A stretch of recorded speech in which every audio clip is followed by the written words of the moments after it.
Are you ready to transform your normal e-commerce business into one that experiences exponential growth year after year using online advertising? If so, this show is for you. Me and my guests will show you how you too can grow your e-commerce business to 7 or even 8 figures so you can go on more luxurious vacations, spoil yourself and your family, say yes to more opportunities, and become financially free so you never have to worry about money again. Welcome to the E-commerce Performance Marketing Show. Hey, how's it going, guys? Welcome back to the E-com Performance Marketing Show. I'm really excited. I've got an incredible guest here for you. I have Norman Farrar. Norman is an incredible entrepreneur and businessman. He is known as the beard guy, by the way, as you can tell by his beard. I wish I could grow a beard. I can't grow a beard. Thanks, Mom. Thanks, Dad. But he stands at the forefront of the economic mega machine known as Amazon Marketplace. As a leading expert with over 25 years of product sourcing, development, and branding expertise, Norman is an advisor to many and an inspiration to all.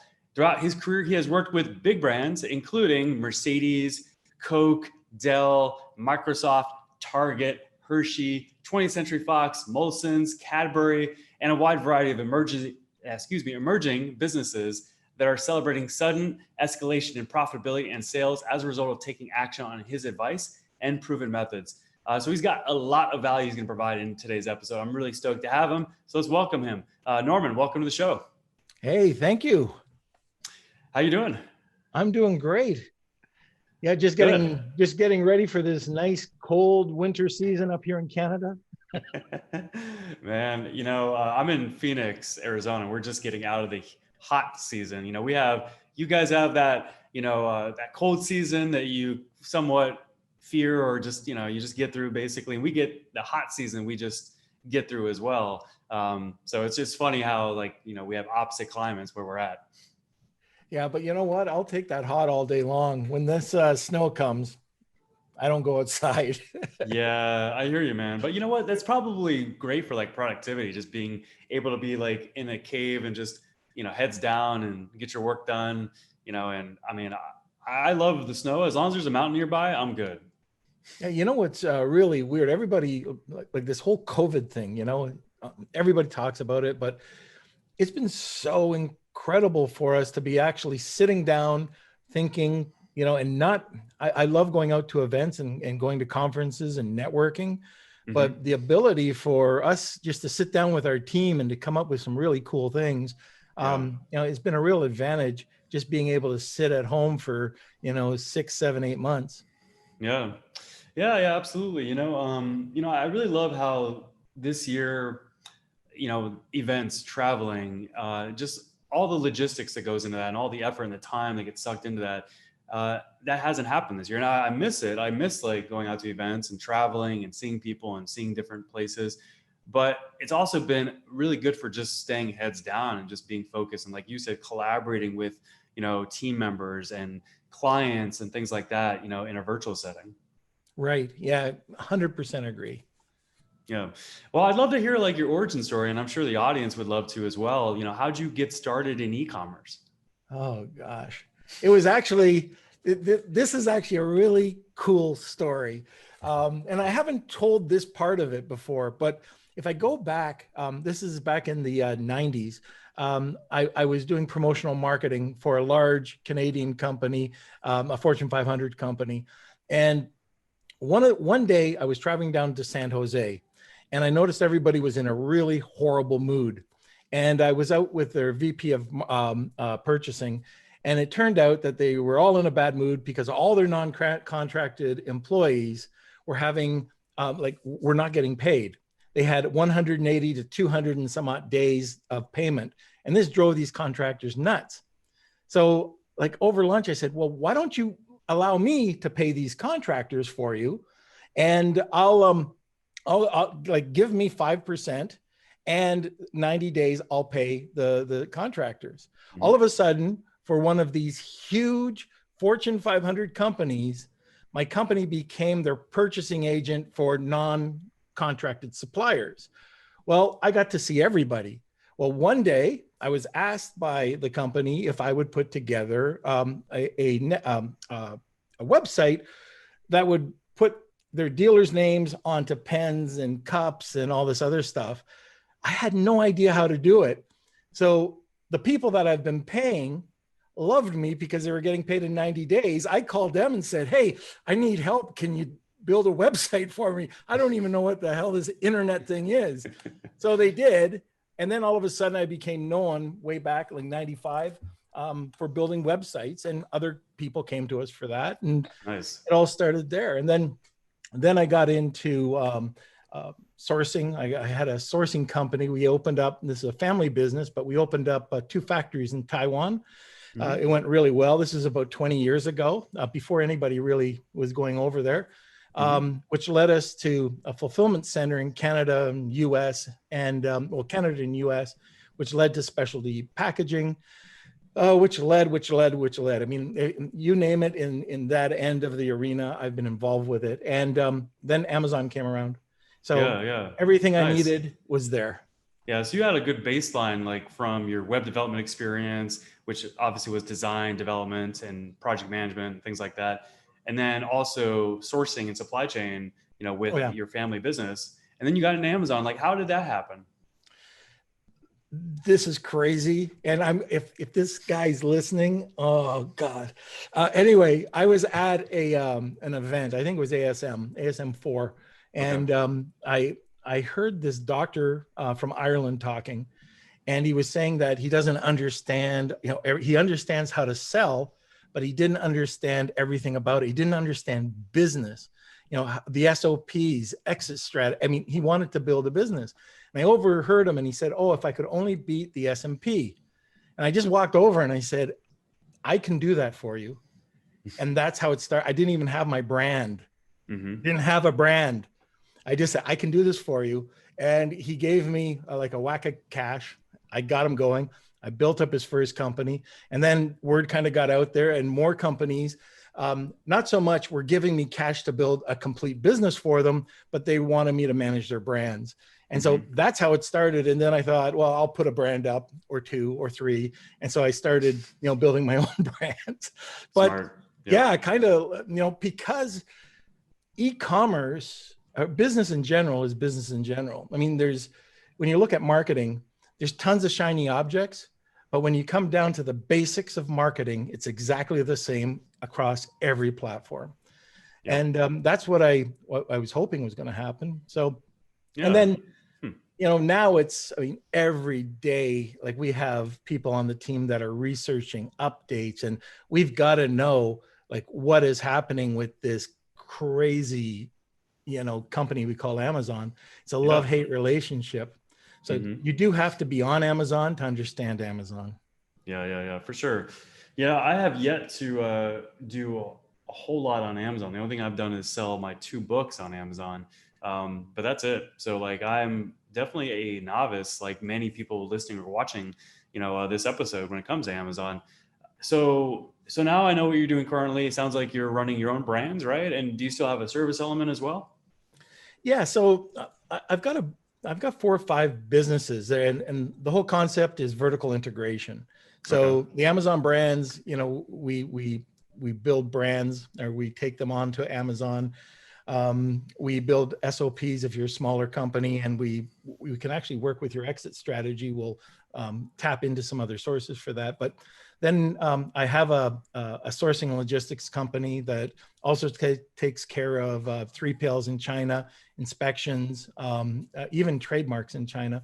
Nice. Then I have a content marketing company, which is a press release. It's the first video press release company ever. So we have written press releases, video press releases. We write tons of content. We have an influencer and brand ambassador side of the company. And then we have a chat agency. So it just launched, called The Chat Agency. And we build the first profitable launch in rank. So most people, when they launch on Amazon, they have to buy rebates. And it's full price rebates. So it costs money to do this, and you got to pay the person to do it. We came up with this patent pending process that gives new people or new launches the ability to launch profitably while building an influencer and brand ambassador network. Nice. So so we've got a few different companies going on. Yeah, that's awesome. That last part, I'm very intrigued by that. Can you maybe elaborate on that and tell us more about that? Yeah, sure. So, and this actually goes back to one very important point when you're building an Amazon business. You know, a lot of newer people will take a look, especially if they're not used to e-com or buying from the manufacturing side. Mm-hmm. So you go and you take your cost of goods. So whatever your inventory is, you know, you think, oh, okay, I'll put 20% on or 30% on. It gets to Amazon and you're making no money. So you finally figure out, oh, I should put on 40, 50%. I mean, that's a no-brainer. What people don't think about is how much cash they need. So if you don't have the proper capitalization, if you're undercapitalized, do not go into Amazon until you are. And by that, I mean, you should have about 2.5 to 3 times your inventory costs. Okay. I have seen when people have had a home run that they just can't afford the inventory and they go under. Yeah. So gotcha. Now going over to the reason I said that is part of the costs are launching a product. So to get onto page 1 on Amazon, you have to have sales velocity. And how do you get sales velocity? You bring in external traffic. You can either have specials going on Facebook or just other forms of social media you could drive over. But one of the ways of doing this is with rebates. You find a network of people who are in your niche that are willing to buy your product. You give them the product, and then you reimburse the product. So you lose. Nice. You lose a portion of it. Amazon ends up paying you back about 70% because they're buying it out of their account. It's not 100% that you have to give away. It's a huge cash crunch on new buyers. So what we did is we took it's a seasonal product, very unattractive. And we thought, okay, let's give this a shot. And over a year and a half, we ended up right across the board becoming the #1 brand, getting the bestseller badge, like off many different categories. And we built up, like every time we launch a new product under this brand, we make money. It's unheard of in Amazon to make money right out of the gates. I mean, you might have the odd person, and by odd, I mean 1 in 100, 1 in 1,000 that might be profitable right out of the gates without doing anything. So then if you couple that with finding people in your niche that will represent your product for free, and they take pictures with your product and you get social proof, or they go one step further. So you've got the influencer that goes out and promotes your product, but you've got the brand ambassador, which is an influencer on steroids. These are the people that'll write content about you, blast it out to their followers, and all of a sudden their followers are buying your product. Well, Amazon's got their own social platform called Amazon Posts. And if you can get onto Amazon Posts, your post gets shown onto your competitors' listings. Yeah. So and for free. And so you can steal your competitors, like anybody looking at your competitors, if they check out your posts and they like you, now they can start following you. They can go directly over and buy your product. Yeah. But it costs money usually to get influencers to do this. It usually costs between $10 to $100 for an influencer to do this. With the system that we developed, it's free. So last month we got, over the last 45 days, we've got 1,500 pictures from influencers. That we use on Amazon Posts. I hope that explains publishing content. Yeah, it's just publishing valuable content, right? Like blogging almost on Amazon. Yep. In a way. Yep, that's exactly it.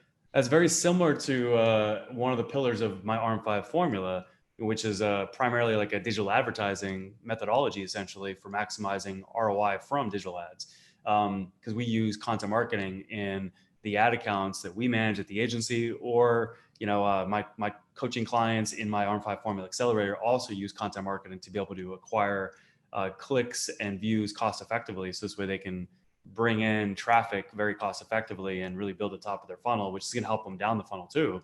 But it seems like it's very similar, which is cool. It's really cool to hear that. Yeah. I mean, there's a few things that an Amazon seller has to know that's different from many platforms. And like one of the things I really want to, uh, talk about is brand registry. Hmm. So people probably have heard that you go to Amazon and they ask, like you go and you get listed. Yeah, you can do that. It'll be $40 a month if you want to sell like their pro account. But Yep. then you're going to see listings that have almost like a web page, like assigned. There's all sorts of different programs that you have this thing called brand registry. Well, it Hmm. means you have to have a trademark. Yeah. Well, trademarks can take 6 months to 9 months in the US. So people don't realize that they can use a program called Amazon IP or Amazon Accelerator, or sorry, AI. It's Amazon Accelerator. And even before you get a trademark, they assign a lawyer that they know if that lawyer says this is good, they'll give you brand registry within a few weeks. Or you can go to like say, so you can get a German trademark, which takes about 2 to 3 weeks. And now Hmm. you've got brand registry right off the bat.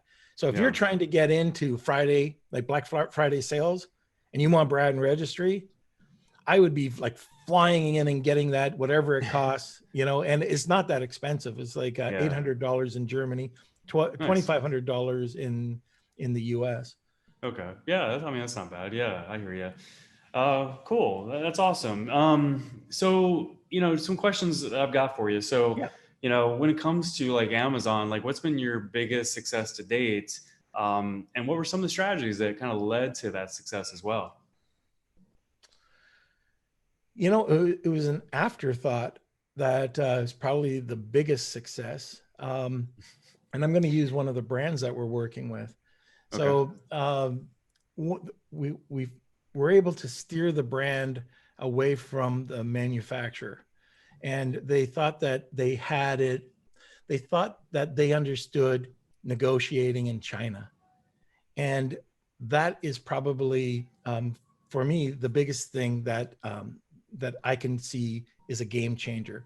Like Mm-hmm. one thing, don't pay in US dollars. If you're paying in US dollars, the Chinese are hedging that by anywhere from 5% to 20%. Oh, wow. And so right off the bat, if you're using Alibaba, you're probably getting creamed. You might be dealing with a broker on top of a broker on top of a broker. And there's Yeah. all sorts True. of little things, but what we were able to do is um, go directly over to China. We have 3 offices over there, but we went to the manufacturer and we negotiated a price, which ended up $1 million in savings. And by switching the shipping to break it into intervals instead of once a year, we were able to save them about $800,000 in shipping. Nice. Yeah. So those are probably in one foul swoop was the biggest. We've had other successes by building out PPC, and not a lot of people, like right now we're coming up to Prime Day, October the 13th. We got Black Friday coming up, and beginners, intermediates, they'll go and they'll bid up everything because they want to get the sale. Yeah. Crazy strategy. Everybody's bidding, you're bidding high. Right. I always go at the end of the day, bid kind of around the price I normally bid, and I pick up the scraps, Yeah. and that's more sales than I would normally get on the regular day anyway. Yeah, because it's going to spike anyway because the activity, because of Yeah, the season. Right. like you could have 100,000 in sales. I had one company had $750,000 in sales in one day, and they really didn't make any money. Mm-hmm. They just made sales, and what good is that? Yeah, right, right. I mean, you're in business for profit, not for sales. Right. Right. Yeah. So it sounds like you said a few things there. Like for one, I picked up that you said that when it comes to utilizing Chinese manufacturers and suppliers, that you shouldn't pay them in your native currency, especially if you're in the United States. That you should change your dollars essentially into yen and then send them yen. Is that correct? Yeah. So Okay. Typically what I would do first of all is the larger sourcing platforms, they're good if you want simplicity. They're not good if you want to save money. So I would try to find a sourcing agent. The sourcing agent, and you got to make sure that you have the personality that fits with the sourcing agent, that you understand the costs associated with a sourcing agent. They could be very good or they could be very bad. Are they able to do product development? Are you able to consolidate your samples and have them tag them so that you don't have 10 different packages coming to your house costing you $400 or $500, just one package coming at $70. But yeah, using a sourcing agent to help the new seller out is something that is probably could be the single biggest way to save money, because it's not only dealing with the Chinese currency, it's dealing and negotiating with them up front. For example, if I've got my beard comb, okay, I'm negotiating on a beard comb, I'm negotiating on the beard comb. I'm not negotiating on the packaging. The packaging is negotiated separately because it's going to be 30% to 100% higher than what I can buy it for, ship it over, and the supplier will package it into the package for free. Plus, if I buy more packaging, these are just little hints. If I buy, like, let's say I have 500 units. If I buy 2,500 packages, I'll get free storage. My price will go from like $2 down to 79 cents. So I'll save money. The manufacturer will let me stay because I'm going to be going there again. So now I've got free storage, free kitting. I just saved a ton of money. Another like really quick point is that right now, especially, it's all about having inventory. So negotiating with the manufacturer that you can have inventory in stock, like let's say you pay 20 or 30% on that. So you keep most of it there. You have some at a 3PL or a warehouse, and then you have some over in Amazon. And you don't, the reason why we do that is because Amazon has storage fees. They could take forever to receive right now. So it goes into Amazon. Once it hits a limit, you can send it over from your warehouse, and then you can go back over to your Chinese warehouse, your manufacturer, and get those sent over, and you're not going to run out of inventory. So there's lots of stuff going on in China that you can do that's going to really save you like just a ton of cash. Yeah. This is great. I'm learning a lot more about operations and fulfillment and supply chain. I've been a digital marketer, for almost 8 years now, but I don't know much about that aspect of e-commerce, but I'm starting to learn a ton about it because I've got a brand that I co-own that's about to launch, for example. We've got a bunch of other brands lined up behind it as well. So it's great for me as a student to learn this from you. And I'm sure the audience can feel the same way if they're novices like I am when it comes to sourcing, manufacturing, and the supply chain aspect of business. Let's kind of move over into just marketing here, because you've got, such great marketing experience collectively, but also on Amazon. And, what are some specific like marketing tactics or strategies when it comes to getting a product, like to be able to have that velocity, like you mentioned, when they launch a product on Amazon? Sure. So probably the first thing that you need to do, a lot of people want to go lowball. So they want to launch at the lowest price possible, either to compete with Chinese manufacturers or just to get sales. If you want a product I call it product cannibalization, make no money, follow that route. I try to, the first thing I try to do is when I'm talking with the manufacturers, hey, here's what my competition is doing. How can we be different? If we're going to, have a red shoe stretcher, can I do a green shoe stretcher? If can I make it easier? Can there be something that I can do that's different? Also, when you're looking at it, can you do any other form of product development? Is there a handle that you can push into your shoe to make it better? And I don't know, I'm just using that as an example. No, I get it. Yeah. But that's probably the first thing. Competitive analysis is probably your best marketing tool, because you can you can see what your competitors are doing, check out who's number one or two, And if they're number one and two, why? And then you can Yep. either basically knock off their system, or you can go and, like, I call this the Brady Bunch effect. Mhm. And I take all my competitors, and I take their pictures, and I put them around, all around the photos. Alice, if you know the Brady Bunch in the middle, that's where my product goes. Nice. If I can nice. get like a company like Usability Hub or PickFu to split test it against these different pictures, and if mine equals or is better than the competition, great. If it's below it, I start from scratch, because it'll be human psychology. They'll just look at it and they'll glance you over. If you're not big enough in the frame, if you're too big in the frame, if you got an ugly logo or an ugly brand, this is the first rule. All that stuff matters. Yeah, it all matters. And just because you have an iPhone, you're not a photographer. Yeah, totally. People think, oh, I can just take a picture and I can do it on the cheap. It's not where you do it on the cheap. Right. So that's the first when it comes thing. to, so I love that. So research on competitors, like I do that when it comes to Facebook ads, Google ads, offers, landing pages, funnels, you name it. But Amazon, I have never done that. However, I have talked to a few Amazon experts like yourself over the years, like Kevin King. I'm sure you know Kevin King. Oh, good friends. Yeah. And Elena Saris and a few others. Good friends. There you go. See? So is Helium 10, is that the software, or what software do you recommend when it comes to competitive research? Yeah, when it comes to that, there's lots on the market. But Helium 10's got the dollars behind it for constant development. I use it. My agency uses it.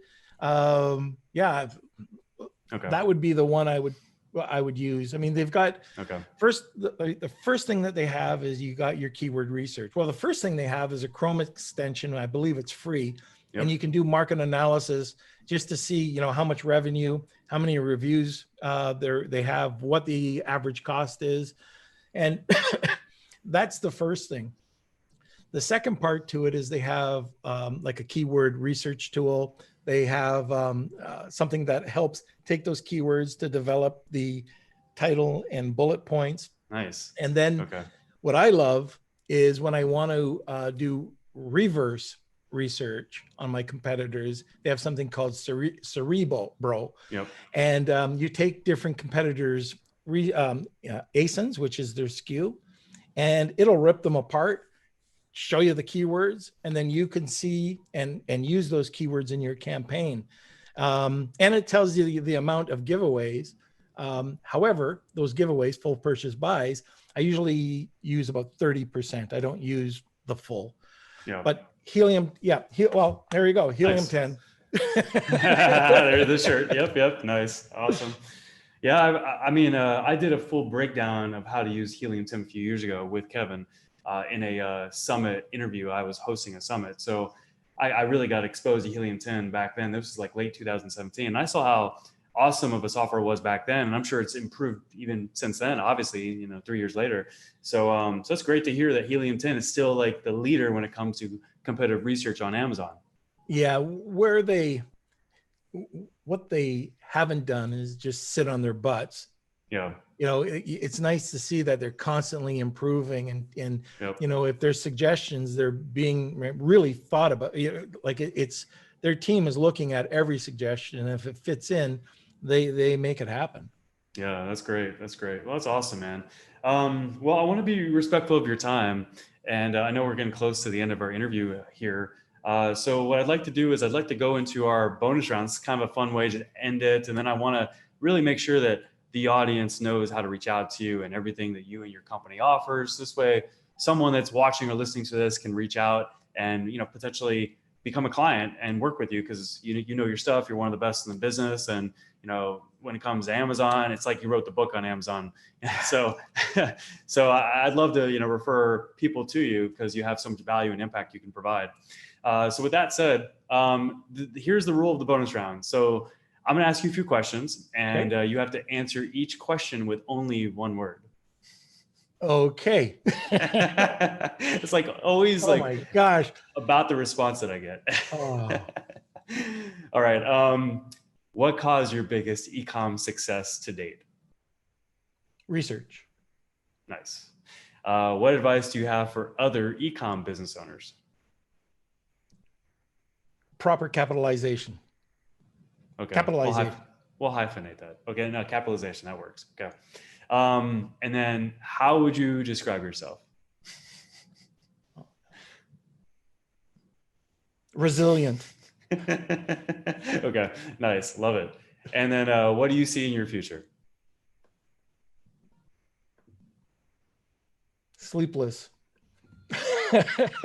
You know, it's funny you say that because I literally have a tab open right now that I haven't read yet about Dwayne Johnson, The Rock, and how much sleep he gets because he seems just so busy, always busy, but he's always working out, obviously, by the way he looks even, but yeah, he's like 50 or something. And so I was just thinking to myself, like, okay, do I really need 7, 8 hours of sleep a night? Because on one hand, I've got a mentor that I pay $36,000 a year to, and he is all about like accomplishing your goals as fast as possible, but also having a work-life balance. And one of the things that he's had all of us do is essentially track our sleep, and this way we could perform our best day to day, and also regulate, I should say, our stress essentially. And it's funny that you say that because maybe we don't need the 7, 8 hours of sleep. Maybe we're okay with, I did see like a piece of the article and The Rock sleeps for like 4 or 5 hours a night. That's about me too. I go to bed usually between 2 and 3 because my peace of mind is at around between 10 to around 1 or 2. Yep. I gotcha. Are you okay if I give 2 bonus tips? No, I'm not. No, you can't do that. No, I wouldn't want you to provide all that value. Okay. So here's a quickie for, there's 2 things that you can do if you want to save a lot of money. Again, if you're going over, you're ordering product from China, wherever, and you hear the FOB, free on board. All that is your manufacturer just taking your product over to the dock and dumping it, right? So from there, the logistics takes it over, and the logistics company will take it and deliver it to your door, or they make that arrangement. But free on board is really just taking it from their house or their facility over. If you change it to XWorks and you talk to your logistics company, XWorks means you're making the arrangement to pick up at your factory and to drop it off at the dock. We just had a client change. They never did this before because they never knew of it before. They saved $6,000 from one phone call. So that's one thing. Keep in mind, free on board is not free. Free on board, that cost that guy $6,000 if we didn't catch it. The other thing that this is the biggest takeaway. Whenever you're working in China, they could give you HS codes, which means absolutely nothing when they hit US. You need HTS codes, which are harmonized tariff codes. Okay, tariff system. Mm-hmm. And the Chinese will associate, like they'll give you a code, it comes in and you can pay. I can give you an example that happened where we ended up paying 7.9%. So you take the cost, let's say it's $10,000, multiply that by another 7.9%, which comes out, whatever that is. And then Trump tax is another 25%. Well, on this product alone, it was a aluminum caution quarantine sign. Mm-hmm. And they paid $15,000 in tax originally. And then we changed it and put it into a warning sign. They paid zero. They only paid 4.9%. We saved them $14,000 some odd dollars, mm-hmm. because the harmonized tax was wrong. And I would say the majority of people have the wrong HTS code. Got it. Nice. Yeah, thank you. That's awesome. Yeah, guys, I mean, those are some incredible tips that Norman just gave you from lots of experience. So definitely use those and take action on those. That goes for me as well. So Norman, hey, thank you so much. How can the audience follow up and just contact you directly or go to your site and find out more? Sure. So my site is my name, Norman Farrar, NORMANFARRAR.com. You can reach me directly at norm@AMZ, like Amazon, norm@Amazon, or not at Amazon, norm@AMZ.club, not com, club. AMZ Club. Nice. Okay. Good job on the domain. Thank you. That's awesome. All right. Well, guys, definitely reach out to Norman. Go to his website, normanfarrar.com. And also, reach out to him directly, which is, I think I heard this, norman@amz.club. You got it. Yep. Perfect. Okay, good.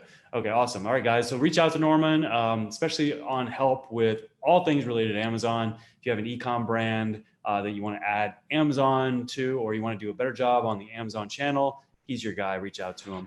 Thank you so much, Norman, for being on the show. I appreciate it, man. Hey, no problem. It was a pleasure. Thank you for tuning into the e-commerce performance marketing show.